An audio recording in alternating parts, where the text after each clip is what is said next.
As the sun sets behind the grand clock tower, all eyes turn toward Shadow, who enters confidently. From within the crowd, Enyu steps forward. She questions Shadow directly, asking if he admits to killing someone named Song Fei.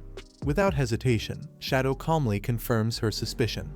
Enyu smiles, slightly blushing as she reveals they've already conducted a thorough investigation. She concludes that Shadow is indeed their prime suspect. While Shadow stands firm, a member of the Wang Meng group speaks up, acknowledging that both Song Fei and Zhang Lai were plotting against him. She also reveals that their company had been illegally detaining and abusing players, forcing them into labor. In that context, Shadow's act of killing them is viewed as a justified defense. Shadow reflects silently. He realizes that because they can't uncover his true identity, the group has no choice but to cooperate with him for now. Internally, he recalls how, in his previous life, working with the officials was uneventful, but in this life, taking out Song Fei and Zhang Lai early might create meaningful change. Pointing at a glowing system screen, Shadow contemplates how his rebirth could influence the entire game world. He wonders how much change his actions might bring to this chaotic system and its unfolding era. Armed with rare equipment, Shadow remarks that now he can finally sell the platinum-grade items he previously couldn't use. Since he has official backing, even job-locked gear and skills can be traded. The group stares in shock. One whispers about him killing a platinum boss, while another is amazed there's no global announcement despite acquiring such high-tier loot. Shadow downplays his fortune, casually saying he just got lucky finding a few emerald chests. But others in the Wang Meng group aren't convinced. One member points out that she saw him unlock multiple platinum-grade items with her own eyes and questions if this really counts as just luck. Little Black pouts while comparing how he affectionately calls the blonde girl Xiao Zhu but calls her Xiao Hai. Trying to ease the moment, Shadow teases her by offering to call her Little Blackie instead. Embarrassed and flustered, she quickly interrupts and tells him just to stick with Little Black. Wang Meng sighs as he watches the interaction. He mutters how people really can't be compared. Despite their group struggling to defeat a single silver-tier boss, Shadow casually unlocks platinum and emerald chests like it's nothing, leaving everyone stunned. Shadow begins listing the prices of his rare loot. A platinum-grade archer skill book goes for 2,500 days, a berserker weapon for 1,500, and a mage skill book for 3,000. He bundles golden tier gear and skills for 8,000 days, and finally offers everything including lower tier loot 25 items total for a discounted price of 16,000 days. Enyu calmly agrees to the offer, stunning Wang Meng. He argues that she should have at least bargained, but she insists the price is reasonable. She also asks Shadow to include items that Little Snow and Wang Meng had previously ordered but hadn't paid for. The trade is successfully completed. Shadow praises Enyu for being bold and decisive, calling her one of the most straightforward buyers he's ever dealt with. Enyu laughs joyfully at the compliment. Shadow reflects that once lifespan trades surpass 10,000 days, the unit shifts to years. Their current trade equates to about 60 years or roughly 22,000 days.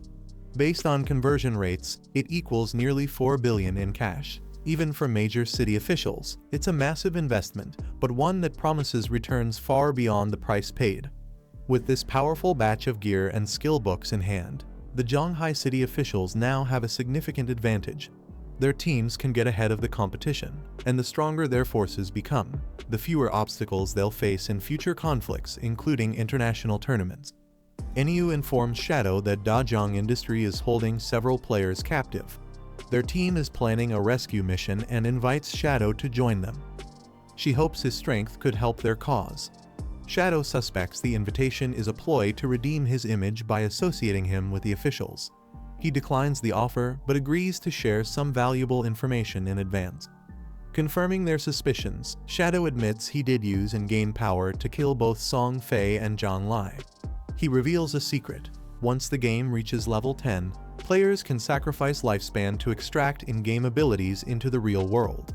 Shadow warns them to understand the gravity of what he just revealed.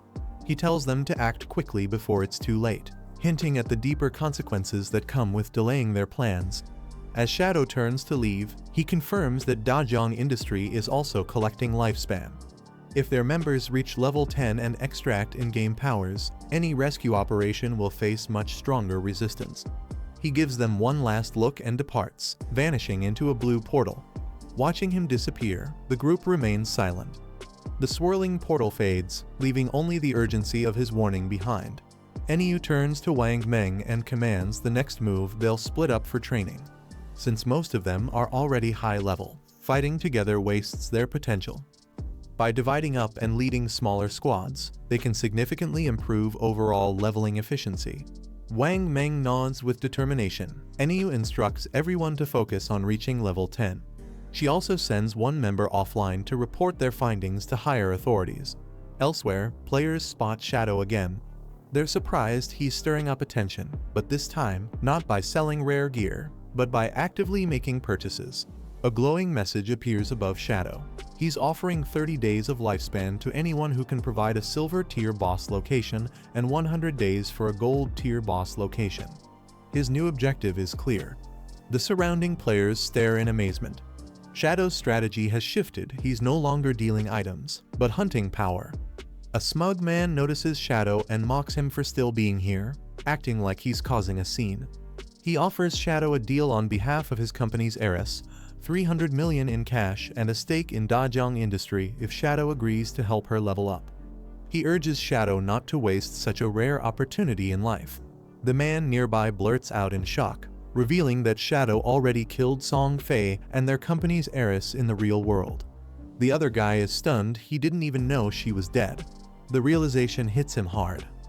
He angrily shouts that she brought this upon herself, thinking she could enslave Shadow in the real world, but instead, she ended up getting killed on the spot.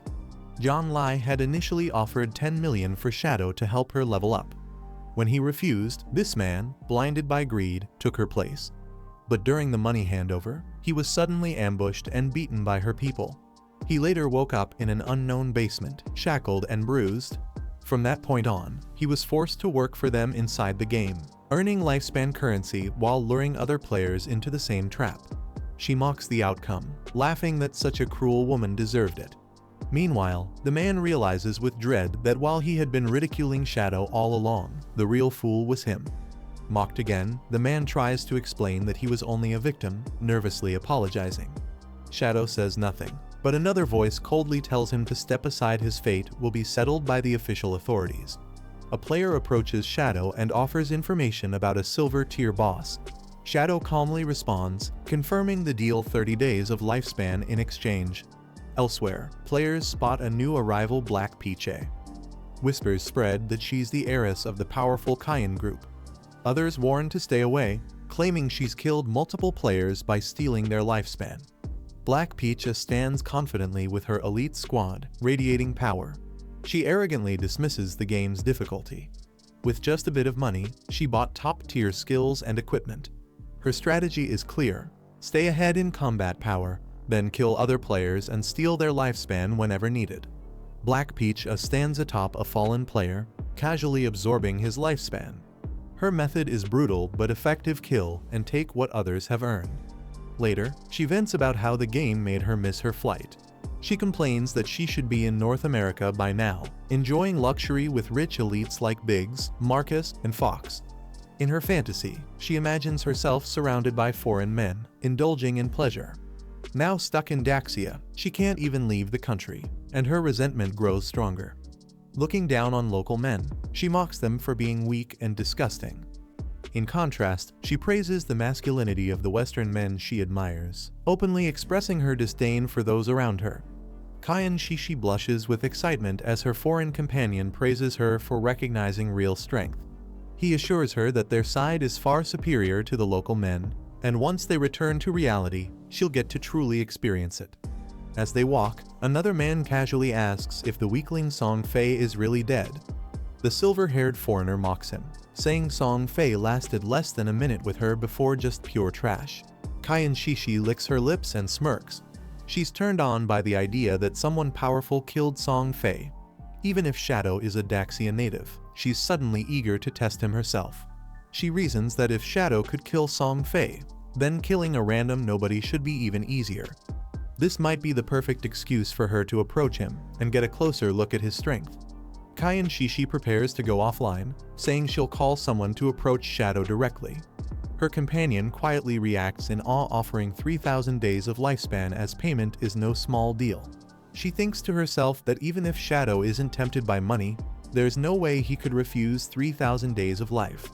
After all he'd have to do is kill one ordinary person to earn it. Meanwhile, King Feng smirks with malice. He remembers the look on someone's face when they rejected him, and now he's fixated on revenge. He declares his intent very soon. That person named Qin Feng will be dead. This is the end of the video. If you guys want to see the next part, then don't forget to subscribe and like the video.